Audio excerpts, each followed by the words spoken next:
चलिए भाई, हम लोग अपने नेक्स्ट टॉपिक की तरफ आगे बढ़ते हैं। हम लोग पिछले वीडियोस में हम लोगों ने क्या पढ़ा? हम लोगों ने प्रेजेंट एंड डेफिनेट टेंस को पढ़ा।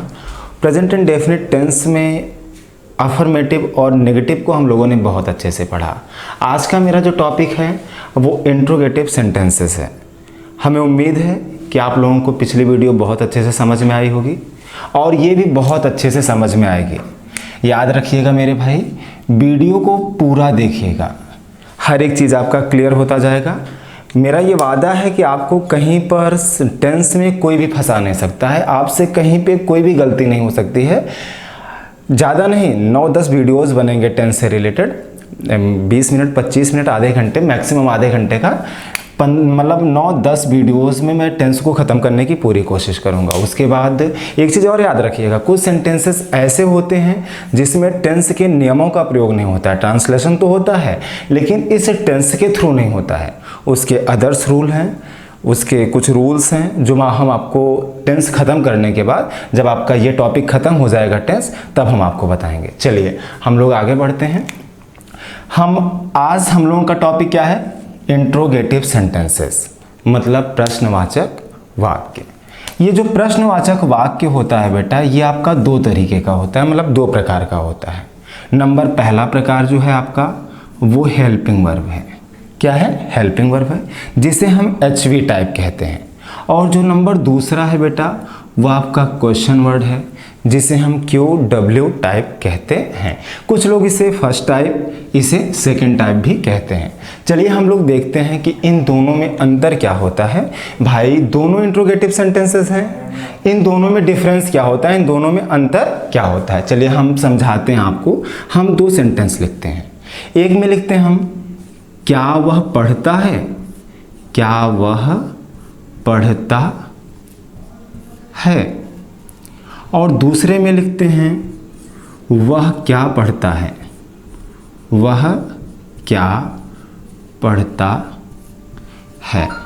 देखिए, ध्यान से समझने की कोशिश करिएगा। इन दोनों सेंटेंसों में बहुत सिमिलर सा डिफरेंस है।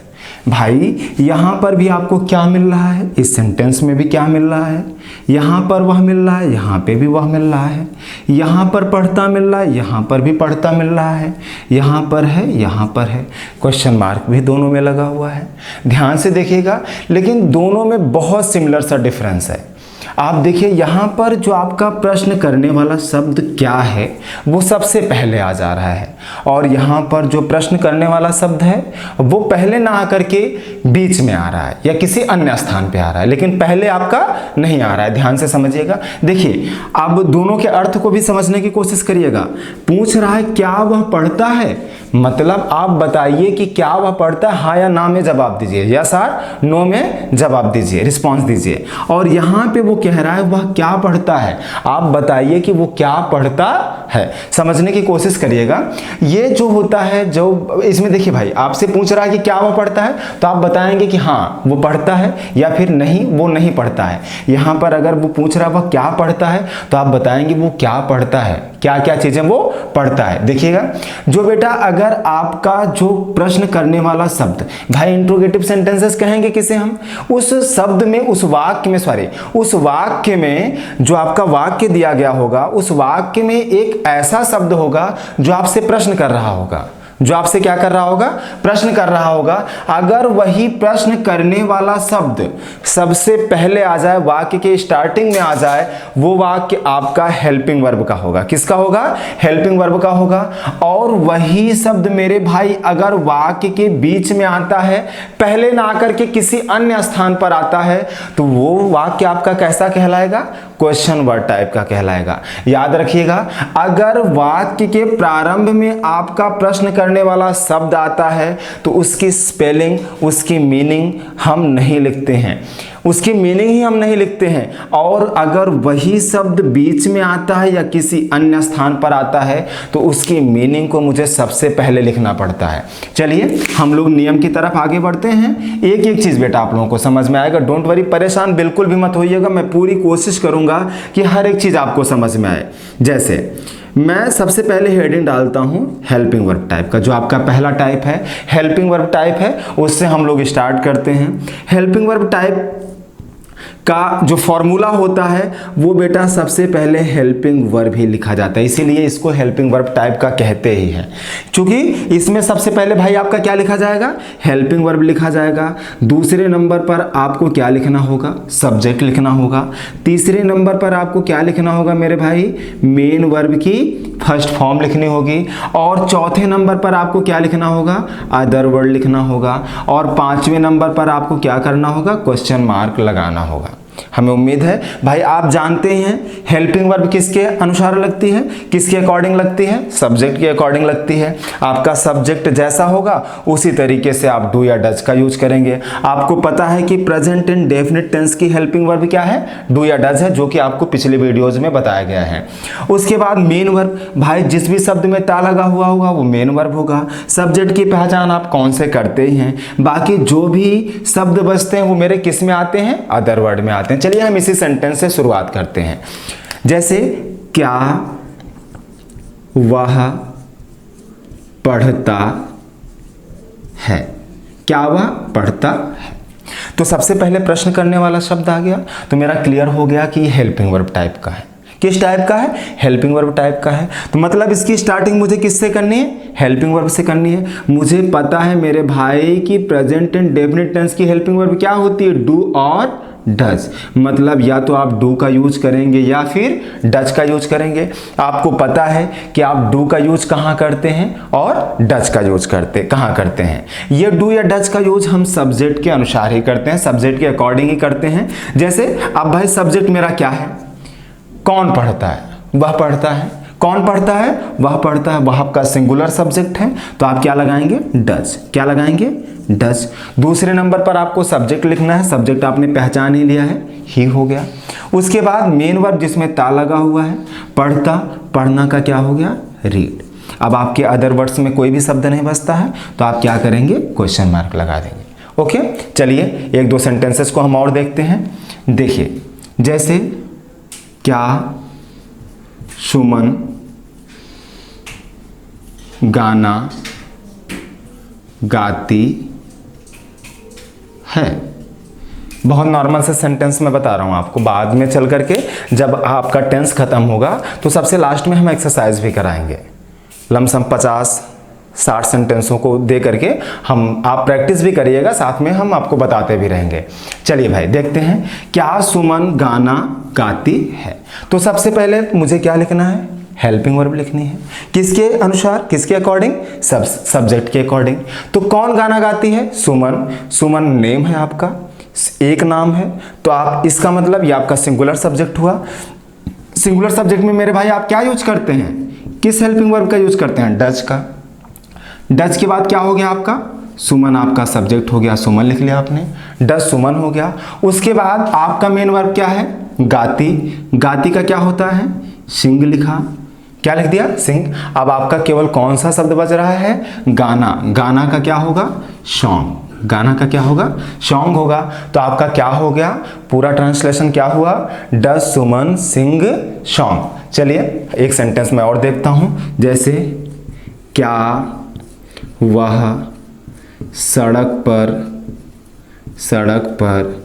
साइकिल चलाता है।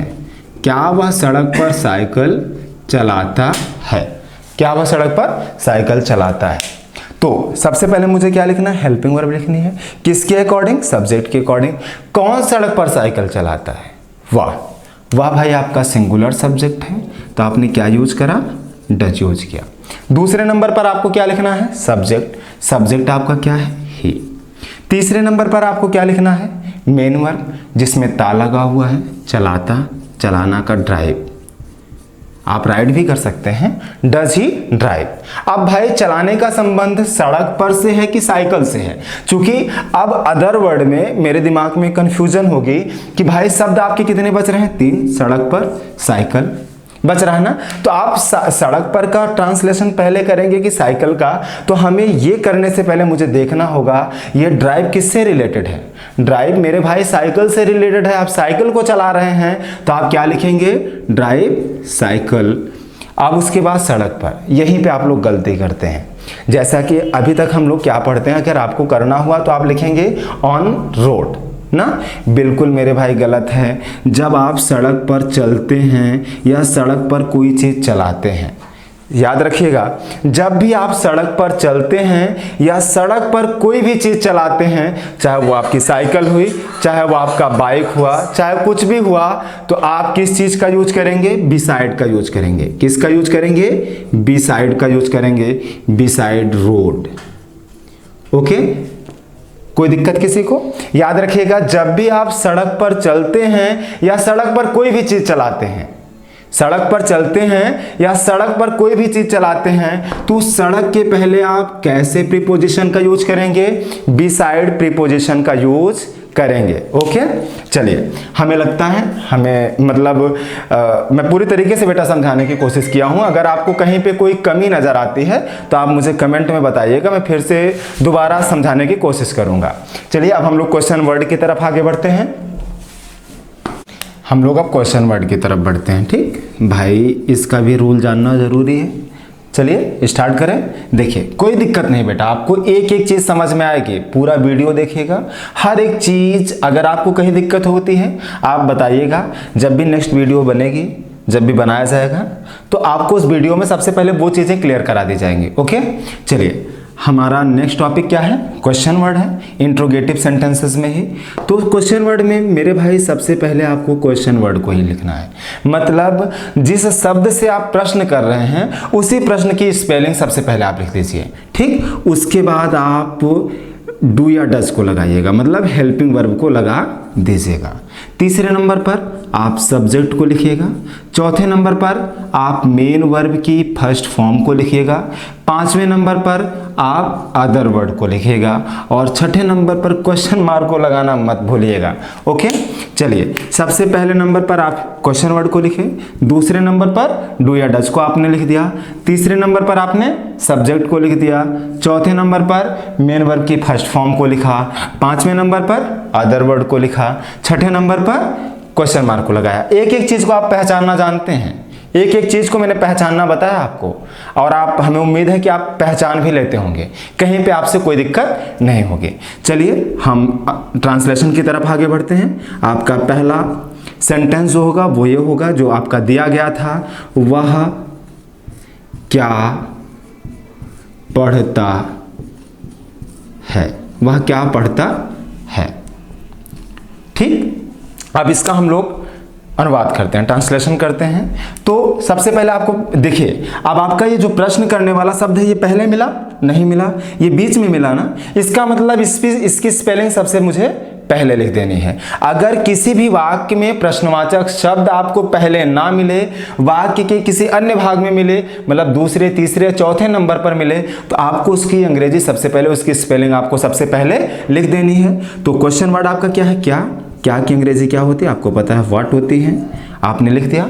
दूसरे नंबर पर डू या डज लगाना है। ये जो हेल्पिंग वर्ब है आप किसके हिसाब से लगाते हैं, किसके अकॉर्डिंग लगाते हैं? सब्जेक्ट के अकॉर्डिंग। सब्जेक्ट आपका क्या है? कौन पढ़ता है? वह पढ़ता है। वह आपका सिंगुलर सब्जेक्ट है, तो आप क्या लगाएंगे? Does, what does. ओके, आगे सब्जेक्ट आपको वह मिल ही गया है, आपने ही लिखा। फिर मेन वर्ब जिसमें ता लगा हुआ है, आपने क्या लिख दिया? Read, question mark. देखिए, अब आपका कोई शब्द बच रहा है, नहीं बच रहा है, इसका मतलब ये ट्रांसलेशन आपका क्या हो गया? कंप्लीट हो गया। चलिए, हम नेक्स्ट सेंटेंस की तरफ आगे बढ़ते हैं। दूसरा जैसे, तुम वहां क्यों जाते हो? तुम वहां क्यों जाते हो? तो सबसे पहले आपको मेरे भाई क्या लिखना है? क्वेश्चन वर्ड लिखना है। क्वेश्चन वर्ड आपका क्या है? क्यों की अंग्रेजी क्या होगी? वाई, लिख दिया। दूसरे नंबर पर डू या डज लिखना है। डू या डज किसके अकॉर्डिंग लगेगा? सब्जेक्ट के अकॉर्डिंग। कौन वहां जाता है? तुम आपका प्लूरल सब्जेक्ट है, इसलिए आपका क्या लगेगा यहाँ पे? डू। तीसरे नंबर पर सब्जेक्ट आपको तुम मिल ही गया है, आपने यहाँ पे क्या लिखा? यू, लिख दिया ना, वाई डू यू। चौथे नंबर पर मेन वर्ब लिखना है। मेन वर्ब जाता, जाना की अंग्रेजी क्या होती है? स्पेलिंग क्या होती है? गो। ठीक, अब भाई अदर वर्ड में आपका क्या बच रहा है? केवल वहां बच रहा है। मैंने आपको पहले ही बताया है, जहां को हम जाते हैं उसके पहले हमें क्या लगाना होता है? To there. हो गया ना? हमें उम्मीद है कि आपको ये भी चीज़ बहुत अच्छे से समझ में आई होगी। चलिए अब हम अपने नेक्स्ट टॉपिक की तरफ आगे बढ़ते हैं, जिसका जो कि क्या है, इंट्रोगेटिव नेगेटिव। एक एक चीज़ बेटा आप लोगों को बहुत अच्छे से समझ में आएगी, सिर्फ ध्यान से समझने की कोशिश करिएगा, एक एक चीज़ को नोट करते चलिएगा, क्योंकि या तो फिर नहीं तो आपको बार बार वीडियोस देखने पड़ेंगे। तो आप ये कोशिश करिएगा, मेरा ये वादा है, मैंने जैसा कि पहले भी बताया कि आपको टेंस में कहीं पे कोई भी प्रॉब्लम नहीं होगी अगर आप मेरा साथ देंगे, पूरी वीडियोज़ को देखेंगे, एक एक मतलब तनिक भी आपको कहीं पर कोई प्रॉब्लम नहीं नज़र आएगी। चलिए हमारा जो नेक्स्ट टॉपिक है वो है interrogative negative sentences. Interrogative negative sentence. Okay, हमारा जो नेक्स्ट टॉपिक है वो क्या है, इंट्रोगेटिव नेगेटिव सेंटेंसेस। जैसा कि मैंने जब बताया था कि भाई टेंस में सेंटेंस के कितने पार्ट होते हैं, 4। पहला अफर्मेटिव, दूसरा नेगेटिव, तीसरा इंट्रोगेटिव, चौथा इंट्रोगेटिव नेगेटिव। हम लोगों ने 3 को तो पढ़ लिया है, बहुत अच्छे से पढ़ा है। अब मेरा जो लास्ट टॉपिक है प्रेजेंट इंडेफिनिट टेंस का, वो क्या है, इंट्रोगेटिव नेगेटिव। ये इसका बेटा हिंदी में मतलब क्या होता है, प्रश्नवाचक नकारात्मक वाक्य। क्या होता है, प्रश्नवाचक नकारात्मक वाक्य। मतलब सेम वही कंडीशन है, बस एक शब्द हिंदी में आपको एक्स्ट्रा मिलेगा नहीं। वही जब नहीं मिल जाता है तो मेरा इंट्रोगेटिव नेगेटिव हो जाता है। अगर केवल मेरा प्रश्न करने वाला शब्द मिलता है वो मेरा इंट्रोगेटिव का होता है। अगर उसी प्रश्न करने वाले शब्द के साथ मुझे नहीं मिलता है तो वो वाक्य मेरा किसका हो जाता है, इंट्रोगेटिव नेगेटिव का। जिस तरीके से हम लोगों ने पढ़ा बेटा कि इंट्रोगेटिव 2 प्रकार का होता है, सेम वही कंडीशन है इसमें भी। ये भी कितने टाइप का होता है, 2 प्रकार का। एक आपका HV मतलब हेल्पिंग वर्ब टाइप, नंबर दूसरा क्वेश्चन वर्ड मतलब प्रश्नवाचक टाइप। ठीक है ना। देखिए हम लोग पहले नियम की तरफ आगे बढ़ते हैं, पहले रूल्स की तरफ आगे बढ़ते हैं। हेल्पिंग वर्ब को हम लोग सबसे पहले पढ़ते हैं। इसमें क्या करना होता है भाई, इसमें सबसे पहले आपको डू या डज लिखना होगा, क्योंकि आपको पता है कि इसमें जो प्रश्न करने वाला शब्द होगा वो सबसे पहले मिलेगा। उसकी स्पेलिंग मुझे लिखनी नहीं है, उसकी जगह पे मुझे क्या लगाना है, डू या डज। दूसरे नंबर पर क्या लिखना होगा, दूसरे नंबर पर आपको सब्जेक्ट लिखना होगा। सब्जेक्ट के जस्ट बाद आपको एक जो एक्स्ट्रा शब्द आपको मिल रहा है, जो एक्स्ट्रा वर्ड आपको मिल रहा है वो नॉट होगा। उसके बाद आपको क्या लिखना होगा, मेन वर्ब की फर्स्ट फॉर्म लिखनी होगी। उसके बाद आपको क्या करना होगा, अदर वर्ड लिखना होगा। उसके बाद आपको क्वेश्चन मार्क लगाना होगा। सारी चीज़ें आप पहचानना जानते हैं। जो आपका इसमें नहीं मिलेगा उसी की जगह पर उसी की जगह पे आपको क्या लगाना है, नॉट लगाना है। चलिए हम समझते हैं। आपका पहला सेंटेंस ये रहा, जैसे वह, वहाँ, क्या, वह किताब नहीं पढ़ता है। क्या वह किताब नहीं पढ़ता है। तो सबसे पहले आपको डू या डज लगाना है। क्योंकि भाई जो आपका ये प्रश्न करने वाला शब्द है वो कहाँ है, सबसे पहले आ गया है, इसलिए आपको या तो डू लगाना है या तो डज लगाना है। किसके अकॉर्डिंग, सब्जेक्ट के अकॉर्डिंग। तो भाई कौन किताब नहीं पढ़ता है, वह आपका सिंगुलर सब्जेक्ट है, तो आप क्या लगाएंगे यहाँ पर, डज। क्या लगाएंगे, डज। दूसरे नंबर पर जो आपका सब्जेक्ट आया वो क्या निकला, ही, वह, डज ही। तीसरे नंबर पर नॉट, किसकी प्लेस पर, किसकी जगह पर, नहीं की जगह पर आपने क्या लगा दिया, नॉट। ठीक, मतलब आपने इसको लिख लिया, इसको लिख लिया, इसको कर दिया। अब उसके बाद मेन वर्ब बचता है। मेन वर्ब आपका पढ़ता, चूंकि ता मिला मेरा, रीड हो गया। अब क्या बच रहा है, किताब। किताब का क्या हो गया, बुक। तो आपको समझ में आया कि नहीं समझ में आया भाई, इसका ट्रांसलेशन क्या हो गया, does he not read book. Okay, चलिए हम नेक्स्ट सेंटेंस देखते हैं। जैसे क्या सुमन पत्र नहीं लिखती है। क्या सुमन पत्र नहीं लिखती है। तो आपको सबसे पहले मेरे भाई क्या लगाना है, डू या डज। सब्जेक्ट के अकॉर्डिंग। सब्जेक्ट आपका क्या है, कौन पत्र नहीं लिखती है, सुमन। सुमन आपका नेम है, केवल एक नाम है। सिंगुलर सब्जेक्ट है तो आप क्या लगा देंगे, डज। क्या लगाएंगे, डज। दूसरे नंबर पर सब्जेक्ट आपको सुमन मिला था तो आपने क्या लिख दिया, सुमन लिख दिया। फिर उसके बाद क्या लगाएंगे, नॉट। तीसरे नंबर पर किसकी जगह पर, नहीं की जगह पर। चौथे नंबर पर मेन वर्ब आपको लिखना है। भाई मेन वर्ब आपका क्या है, लिखते। लिखने का क्या होता है, राइट। क्या होता है, right. Does Suman not right, क्या नहीं लिखती है, पत्र, मतलब लेटर। ठीक, कोई दिक्कत, ओके।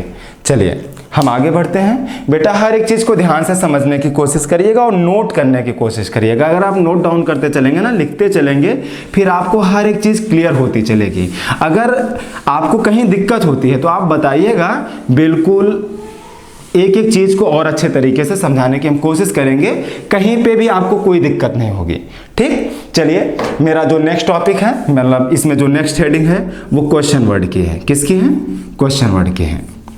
ठीक है ना।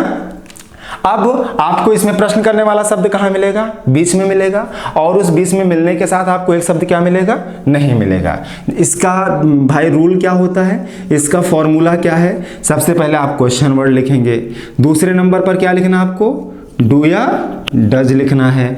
तीसरे नंबर पर मेरे भाई आपको क्या लिखना है, सब्जेक्ट। चौथे नंबर पर आपको क्या लिखना है, नॉट। पांचवें नंबर पर आपको क्या लिखना है, मेन वर्ब की फर्स्ट फॉर्म। छठे नंबर पर आपको क्या करना है, अदर वर्ड लिखने हैं। उसके बाद आपको क्वेश्चन मार्क लगा देना है। ठीक, चलिए हम लोग सेंटेंस पे पहुंचते हैं, फिर मुझे और अच्छे से समझ में आएगा। ओके, चलिए देखते हैं हम आपका पहला सेंटेंस। जैसे तुम बगीचे में क्यों नहीं टहलते हो, तुम बगीचे में क्यों नहीं टहलते हो। ठीक, तो सबसे पहले आपको क्या लिखना है, क्वेश्चन वर्ड। क्वेश्चन वर्ड कहाँ मिलेगा आपको, प्रश्न करने वाला शब्द ही आपका क्वेश्चन वर्ड होगा। क्यों, क्योंकि अंग्रेजी क्या होती है, वाई। लिख दिया। दूसरे नंबर पर डू या डज, किसके अकॉर्डिंग, सब्जेक्ट के अकॉर्डिंग। तो कौन बगीचे में नहीं टहलता है, तुम नहीं टहलते हो। तुम आपका प्लूरल सब्जेक्ट है तो आपने यहाँ पे क्या लगा दिया, डू लगा दिया। तीसरे नंबर पर सब्जेक्ट, सब्जेक्ट को आपने पहचान ही लिया कि आपका क्या है, यू। Why do you. तीसरे नंबर पर भाई आपको क्या लिखना है, नॉट लिखना है, नॉट लगा दिया आपने। फिर उसके बाद मेन वर्ब लिखना है, टहलना। टहलने का क्या होता है, वॉक। क्या होता है, वॉक।